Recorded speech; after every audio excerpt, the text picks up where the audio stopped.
Amigos televidentes, seguimos consagrando la noche y la República Dominicana como un cuerpo que vive, respira, siempre tiene temas nuevos, cosas nuevas que debatir, que decir. Y pues en esta semana, en lo que resta de estos días, vamos a tener que discutir y abordar el tema de la reforma constitucional y todo lo que tiene que ver también con las reformas fiscales que quiere introducir el Poder Ejecutivo. Y pues de estos temas vamos a tener que hablar de una forma u otra. Y hoy nos vamos a concentrar en la parte que tiene que ver con las reformas que propone el Poder Ejecutivo, que se introdujo a través ya del Senado de la República. Para ello vamos a conversar con Miguel Alejandro, quien es secretario de Organización de Opción Democrática. Miguel, buenas noches. Muchas gracias. Gracias por la oportunidad siempre de recibirme. Y en este momento tan convulso, porque se plantea una reforma de lo que es el principal instrumento de nuestro país, que es la Constitución, la ley de leyes. Entonces, yo creo que no nos podemos quedar callados, sobre todo porque en un momento donde entendemos de Opción Democrática que las prioridades de nuestro país deben ser otras. El costo de la vida, la calidad de educación, los recursos naturales, la gestión del riesgo. La ciudad se inunda cada 6 meses. Entonces, nosotros entendemos que el presidente está planteando esto, no sé qué quiere tapar o quiere verse como un reformador de cosas que al final, no tocándolas, es la mejor manera de uno cuidar, en este caso el tema de la reelección que él plantea, de no reelegirse y que nadie venga a reelegirse. Yo te sugiero lo siguiente, Miguel Alejandro, dividir la conversación en 2 momentos. Un momento dedicado al tema de la reforma y un primer momento a ver desde la perspectiva de Opción Democrática el discurso presidencial, si ya tuvieron tiempo de evaluar el discurso de toma de posesión de este nuevo mandato del presidente Luis Abinader. Bueno, un discurso muy emotivo, la verdad. Abinader se ha vuelto un tipo muy hábil con la palabra, que no era así antes, se ha visto su desarrollo como orador. Sin embargo, es un discurso que se plantea como una rendición de cuentas de sus últimos 4 años, cuando debía ser un discurso de plantear qué país él ve, qué el mundo, cómo él nos ve relacionados con el mundo, cómo nosotros nos vemos como sociedad en los próximos años y qué él va a hacer para cambiarlo. Él plantea, bueno, la reforma de la Constitución es una de ellas, que la plantea de manera puntual, plantea otra reforma, como la reforma fiscal o la reforma de la seguridad social, pero no plantea cómo ve la reforma fiscal o cómo ve la reforma de la seguridad social. Es una manera también como de quedar bien con todo el mundo, como mantenerse siempre como por el camino seguro. Sin embargo, eso no permite cambiar las cosas que nos pueden hacer mejorar como país. Y en unos momentos en donde, y sí, yo soy de lo que me gusta reconocerle a las cosas buenas, ha logrado mantener la estabilidad en momentos de mucha crisis, con la pandemia, con la guerra. Sin embargo, estamos en una situación de colapso en las ciudades por el tema del tránsito, el costo de la vida, que uno lo ve todos los días en el día a día, y sobre todo quienes menos tienen, la tienen más difícil. El tema del medio ambiente y la gestión del riesgo fueron temas completamente ausentes en el discurso y son temas que nos impactan y que afectan nuestra vida. O sea, hace poco la ciudad se inundó, en noviembre pasado la ciudad se inundó, en noviembre del año antepasado la ciudad se inundó, donde fueron tragedias, donde altera completamente el orden, donde genera inseguridad, tanto social, de la salud de todos, pero también inseguridad jurídica, inseguridad en las inversiones de las personas que apuestan a invertir en nuestro país, en nuestra ciudad. Entonces, nosotros entendemos que no es el momento de una reforma de la Constitución, mucho menos de este tipo. Estamos en desacuerdo en algunos de sus puntos, sobre todo en la parte no queda claro, o sea, él es tan específico con el tema de la reelección que genera muchas dudas, porque ya la Constitución lo establece, 2 periodos y nunca jamás. Él lo que tiene es que cumplirlo. La mejor manera de él dar ejemplo de no reelección es no reeligiéndose, porque la Constitución lo dice.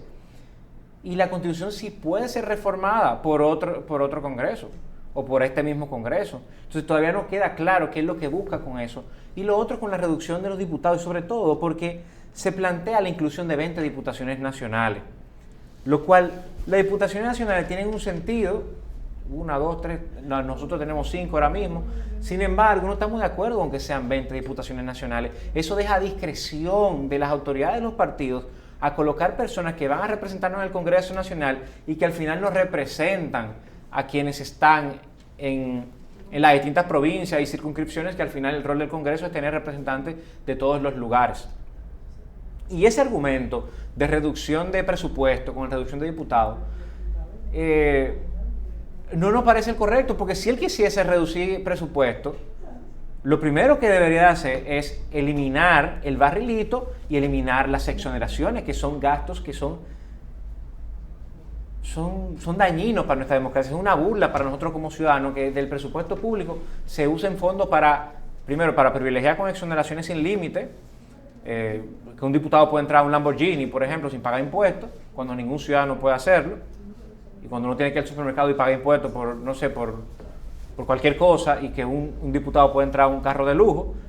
Y por otro lado, el uso discrecional de fondos para asistencia social o para lo que ellos quieran. Entonces, si él quisiese reducir presupuesto, lo hiciera por ahí. Pero si él quisiese reducir presupuesto también, él puede reducir el presupuesto de publicidad y propaganda estatal, o establecer una ley que establezca un marco para el uso de esa publicidad, que supera los 8.000 millones de pesos. Alguien decía en una nota hace unas semanas que ya está llegando a los 10.000 millones de pesos al año. Entonces, ¿vamos a resolver el tema de reducción de presupuesto con reducir diputados? Sí. Pero hay otros mecanismos más sencillos que reformar la Constitución para poder reducir el número para poder reducir presupuestos sin tener que reducir el número de diputados y diputadas. Por ejemplo, yo tengo una observación que siempre la he dicho y le he compartido con el público cerrando la noche, y es el programa de asfaltados que han realizado todos los gobiernos. Vimos para el momento bueno de la campaña, entre febrero, marzo y abril, un programa de asfaltado, y se habló de casi 8.000 o 10.000 millones de pesos que se iban a invertir en asfaltado. Vemos ahora que han recorrido varios barrios, y veo otra vez un programa de asfaltado, asfalto sobre asfalto. ¿Tenemos suficientes recursos nosotros, Miguel Alejandro? ¿Tenemos suficiente dinero para asfaltar una calle que se asfaltó en enero y asfaltarla ahora en agosto? Bueno, no tenemos un tema de prioridad, y sobre todo porque asfaltar sobre asfaltar, yo estoy de acuerdo con que haya que asfaltar la calle que sea necesaria si significa mejoría en la vida de la gente. Ahora, asfaltar sobre asfaltar significa que tú estás dañando la configuración en cómo ha sido diseñada la calle, y eso hace que en momentos donde hay mucha lluvia, el agua corra hacia la acera, hacia las viviendas, hacia los comercios, y eso hace que se potencien las inundaciones cuando llueve sobrevenida. El contén, y aquí lo voy a poner aquí, el contén debe estar por encima de la calle. ¿Por qué? Porque el contén está diseñado, uno, para proteger a los peatones de los carros. O sea, un carro no debería poder subir por un contén. No debería. Con mucha facilidad. Y segundo, para que el agua corra cuando llueva. Si el asfalto está por encima del contén, el agua lo que va a hacer, se va a subir a la acera y se va a meter en los negocios, en las viviendas, y generar una situación de caos. ¿Y qué significa eso en la vida de nosotros? Bueno, un tema tal vez un poquito técnico, pero significa que cuando salimos a la calle y está lloviendo, se nos llenan los pies de agua, se nos mojan los pantalones, no podemos circular, es inseguro, daña nuestras inversiones, daña nuestras viviendas, daña nuestros negocios. Entonces, por ejemplo, asfalto sobre asfalto, al final lo que nos termina haciendo más daño que bien.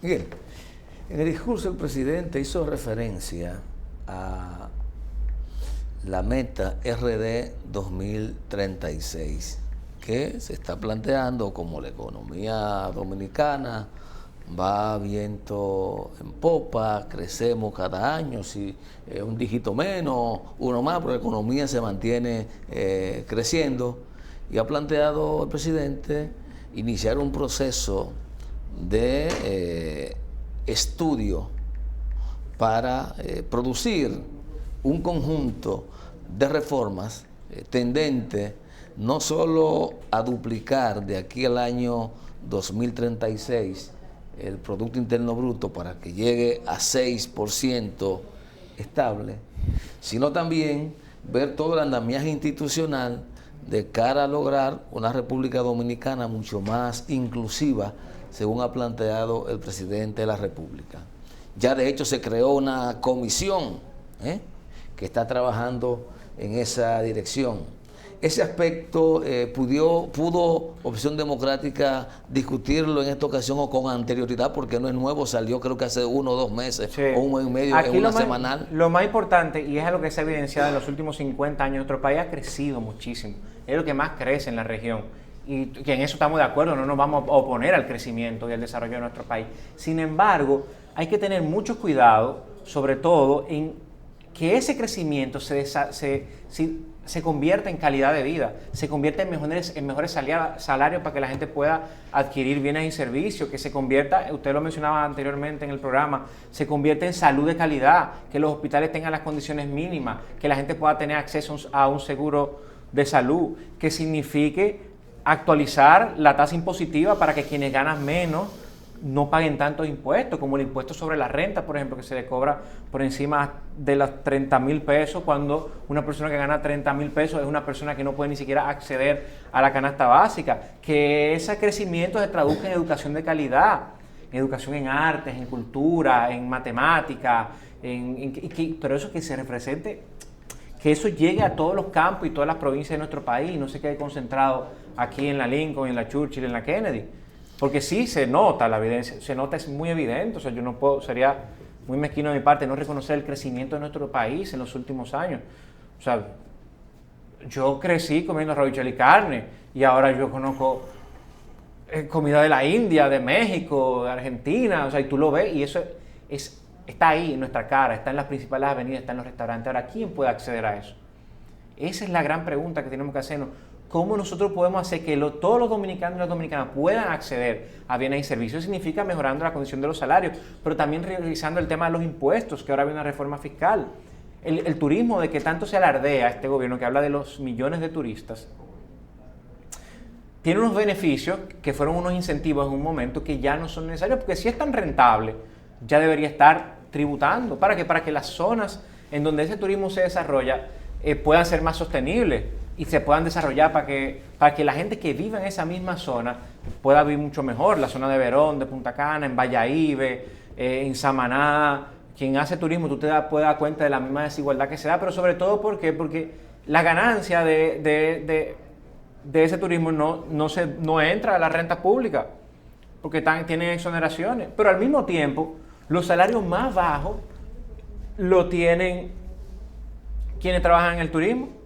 Entonces, como tú creas desarrollo, pero al mismo tiempo, de manera indirecta, creas pobreza y creas más desigualdad. Entonces, yo de acuerdo completamente con el tema del crecimiento de nuestro país, pero hay que tomar en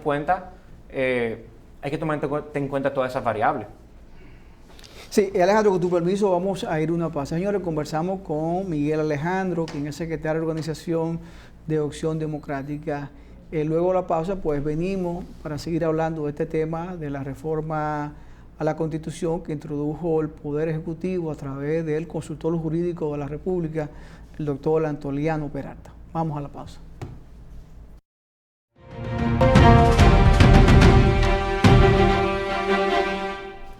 Miguel Alejandro Martínez es el secretario general de Opción. De organización.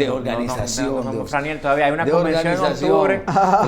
Franiel, no te preocupes, tu puesto no está en peligro todavía. Miguel Alejandro no está aspirando a la Secretaría General. El tema de la unificación de las elecciones. ¿Cuál es la opinión de Opción Democrática? ¿Crees Opción Democrática que es necesario unificar las elecciones y por qué? Mira, nosotros no hemos discutido ese punto específico. Yo personalmente estoy en contra de la unificación de las elecciones, sobre todo por dos razones principales. Lo primero, que se le quita la importancia al poder municipal y lo que representa eso en nuestra vida diaria. A los regidores, regidoras, a los alcaldes, a las alcaldesas, se pierden en la sombra de una campaña presidencial. Pero por otro lado también, por lo que significa de manera operativa poder gestionar un día de elecciones donde tú tienes que hacer 7 conteos. Significa que ese día, si se unifican todas las elecciones, tú vas a tener que contar la boleta de presidente y vicepresidente, la boleta de senadores, la boleta de diputado, la boleta de diputado preferencial, la boleta de alcalde, la boleta de regidores y la boleta de regidores preferencial. El esquema de elecciones que nosotros tenemos no nos permite, o sea, de manera efectiva, siendo muy sincero, lo que eso significa. Lo vivimos en el 2016, cuando se unificaron las elecciones, que fueron una catástrofe total, y donde solamente se pudo contar presidentes y senadores y alcaldes y los regidores, y se quedó, muchísimas mesas se quedaron por mitad. Entonces, yo creo que para hacer una unificación de las elecciones de ese tipo, primero se tiene que dialogar más. Esto no se puede cambiar por el capricho y por la idea de todo el que llegue, porque hace poco la teníamos separada y después la unificamos, la separamos y ahora la vamos a unificar, entonces el que venga después la va a querer separar. Yo creo que hay una discusión más profunda que una simple propuesta o una propuesta planteada por el presidente de manera inmediata. Y lo segundo, y toca resolverlo en caso de que se apruebe, ¿qué significa eso para, de manera operativa, gestionar unas elecciones con ese nivel de complejidad? Sabes que en todos estos días habíamos escuchado que el tema de la unificación de las elecciones tenía que ver con los recursos, que el tema de la reducción de los diputados tenía que ver con los recursos. Ahora resulta que en el proyecto de reforma constitucional, en las motivaciones de la carta de remisión de esta propuesta, esos elementos están ausentes. Solo hace una referencia a mejorar el funcionamiento de la Cámara de Diputados con la reducción de diputados, pero lo que respecta al tema económico que se habla planteado, no sale. De igual manera ocurre con el tema de la unificación de las elecciones. Todavía no hay una motivación del por qué. Yo te pregunto, pero ¿y si el asunto es económico? ¿Por qué no se propone que ya no haya voto preferencial? Que volvamos al sistema de lista y así se hace una sola campaña presidencial, usted se mete ahí en una lista, si salió agraciado y no lo cambian en lo que llega a la Junta y está en los primeros 10 puestos, seguro queda. Usted se cuela o como diputado o como regidor. Igual, el que no hay que votar por alcalde, el que ganó en ese municipio la presidencial se llevó a su alcalde y resolvió el problema económico de este país. Y se acaba la pobreza. O el sistema europeo, que el primer regidor pasa a ser el alcalde, porque al final la fuerza mayoría, o tú tienes que buscar alianza para poder ser un sistema parlamentario. No. Pero aquí hay que tener la discusión, es tener la conversación y realmente efectiva, no decir que aquí se estaba conversando la Constitución. Aquí se lanzó eso hace 2 semanas. Una discusión 3 años. No, lo de la Constitución actual, eso se presentó hace 2 semanas en una semanal de Luis Abinader, un lunes en el Palacio Nacional. Dice yo otra ley que es el resultado de 3 años de discusión con diferentes... Lo están discutiendo ellos. Entonces, para mí lo más importante es que se logre eso. ¿Cuál es la ventaja de poder consensuarlo? Porque la idea de la Constitución no es que se cambie o no, es que la gente la conozca como tal. Así como uno conoce la Biblia y sus mandamientos y sus artículos, aquí lo que tenemos que lograr para fortalecer la cultura democrática es que la gente conozca su Constitución y la sienta y la transpire y la conozca, para que nadie pueda venir a cambiarla así por así, como está pasando ahora. Porque la mejor manera de cuidar la Constitución es no tocándola. Y claro, la sociedad va avanzando, hay cosas que mejorar, hay cosas que afinar, pero no venía ahora de la nada, cuando hay problemas que nos afectan de manera directa, que ya lo mencionamos anteriormente. Bueno, Giovanni, yo la verdad que no sé qué nos vamos a hacer con el tema de unificar las elecciones. De verdad que tengo mis reservas. Yo espero que eso se discuta más. Yo estoy totalmente de acuerdo con Miguel Alejandro. La verdad es que cada congreso que llega, cada presidente le pone su pizca de sal a esto. Anteriormente la teníamos cada 2 años, luego era separada por 3 meses, ahora la queremos unificar. Hace tanto tiempo estaban unificadas todas y ya hemos probado todas esas recetas. Entonces yo creo que sería ver cuál de todas las recetas es la más factible. Yo en lo particular entiendo que lo mejor es dividirla cada 2 años. Yo en lo particular entiendo que eso es lo más conveniente para la democracia del país. Respetando los plazos de campaña, porque entonces, ¿por qué se acercan las elecciones municipales y las presidenciales? Porque decían, bueno, siempre estamos en campaña. Pero es que los plazos de campaña son muy claros. Para las municipales era desde el 2 de julio, el último domingo de julio, hasta febrero. Fin. Antes de eso, el que salía haciendo campaña se inhabilitaba o debería de inhabilitarse porque está incumpliendo con los plazos que establece la ley. No, pero aquí estamos en campaña todo el tiempo y con valla todo el tiempo y todo el mundo promocionándose todo el tiempo. Entonces, y eso es lo que cansa a la gente y es completamente legítimo que la gente esté cansado todo el tiempo en campaña. Ahora, tiene elecciones, como tú dices, cada 2 años, donde el plazo de campaña son 6 meses para las municipales y 6 meses para las presidenciales y congresuales. Ya. O sea, eso no tiene que representar todo el tiempo en ese proselitismo, en ese derroche de recursos propagandísticos, y para eso la Junta Central Electoral tiene que ser más estricta con los partidos y con los candidatos. Bueno, yo creo que aquí nadie quiere enfrentar a nadie, porque la Junta Central Electoral, que es el órgano rector, el órgano regulador, fíjate que tiene primero que hacer un consenso con los partidos, y estoy de acuerdo con que se vaya a un consenso antes de la Junta tomar algún tipo de ordenanza o decisión. Pero si en la ley lo está explícitamente, creo que no hay que entrar en consenso. Si la ley lo dice clara y tácitamente, es simplemente aplicar la ley que tiene que ver con la Junta Central Electoral. A veces no creo mucho en esa democracia, Miguel, porque lo vimos en la campaña pasada. Siempre había una prórroga para cada plazo, siempre una prórroga, porque los partidos nunca estaban al día cuando tenían que depositar o hacer cualquier tipo de queja ante la Junta Central Electoral. Y la Junta se veía obligada a extender el plazo para poder entrar. Ese es otro argumento de lo difícil que es unificar las elecciones. Significa que los procedimientos de tribunales, de solicitud de demanda contra el partido, que hay un conflicto entre candidatos, no solamente es en el nivel municipal, tú tienes que dirimir todos esos problemas al mismo tiempo de todos los niveles electorales, lo cual hace, tal vez tú no estás gastando en la operación de las elecciones, pero probablemente tú tengas que darle más presupuesto a la Junta Central Electoral para poder dirimir esos problemas, o tal vez darle más presupuesto al Tribunal Superior Electoral, porque la cantidad de problemas que le van a llegar juntos. El tema está, ya que te sabes ese elemento, yo no he visto ninguna propuesta que diga que se va a reducir el presupuesto de la Junta porque se va a unificar las elecciones. ¿Tú lo has escuchado? O sea, el término... Pero bueno, veremos más adelante. Ni tampoco de la Cámara de Diputados. Nadie. O el presupuesto de los partidos también. De los partidos tampoco. Que nosotros en Opción Democrática estamos de acuerdo con el presupuesto público. Ahora, entendemos que tiene que ser menos y tiene que ser mejor redistribuido, porque no puede ser que se vaya a elecciones donde 2 partidos, 3 partidos se lleven el 80% del presupuesto. Miguel, posiblemente te saque de la agenda.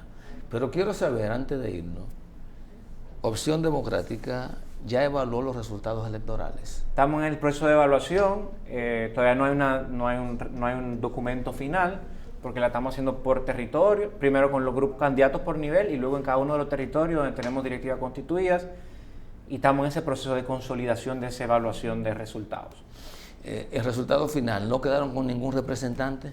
Tenemos un regidor en Santiago, Alexander Hermoso, que estamos muy felices, muy orgullosos de él, tiene su oficina allá en el Ayuntamiento de Santiago, así que a nombre de él digo que estamos a sus órdenes por allá. Tienen un regidor en Santiago. Qué bien. Tenemos un regidor de Santiago. Qué bueno. ¿Y evaluaron el proceso de alianza? Sí, no hay una conclusión, lo evaluamos, pero no hay una, estamos en proceso, pero no hay una conclusión final. Yo te puedo dar mi punto de vista personal, pero no hay una conclusión oficial como partido. Yo creo que quisimos ser muy buenos a la hora de aliarnos, cuando la política a veces uno tiene que transarse y pelear por intereses. Nosotros, en el caso particular, con nuestra alianza con el PLD y Fuerza del Pueblo, asumimos la alianza. Sin embargo, en los lugares donde teníamos más posibilidad de ganar, nos quisimos ser los más buenos de la cuenta y no nos aliamos, como el caso del Distrito Nacional, por ejemplo, o mi propio caso como candidato a regidor. Yo como candidato a regidor hubiese sido electo con la cantidad de votos en la boleta del PLD o en la boleta de la Fuerza del Pueblo, en cualquiera de ellas. Sin embargo, nosotros decidimos, como éramos más fuertes en el distrito, decidimos ir fuera de esa alianza. ¿Tú crees que fue correcto la alianza con el PLD y Fuerza del Pueblo? ¿O bueno, todavía no ha llegado a ese nivel? No hemos llegado a esa conclusión como partido. Ahora, personalmente, y me lo evidencia más. En lo que acaba de decir, era factible. Sí, no, y el planteamiento de sociedad que tiene Luis Abinader, donde él dice que la pobreza económica se redujo y que solamente un 8% es pobre en este país, usando unos parámetros, unos indicadores de 8,000 pesos en la región Osama. O sea, claro, completamente en contra de él. Porque ¿cómo tú me decías a mí que una persona que, para no considerarla pobre, tú tienes que estar por encima de los 8,000 pesos? 8,000 pesos no te da para nada, es un quinto de la canasta básica. Y nosotros entendemos que todos los dominicanos y dominicanos merecen vivir de manera digna. Y para eso el salario tiene que alcanzar al menos la canasta básica.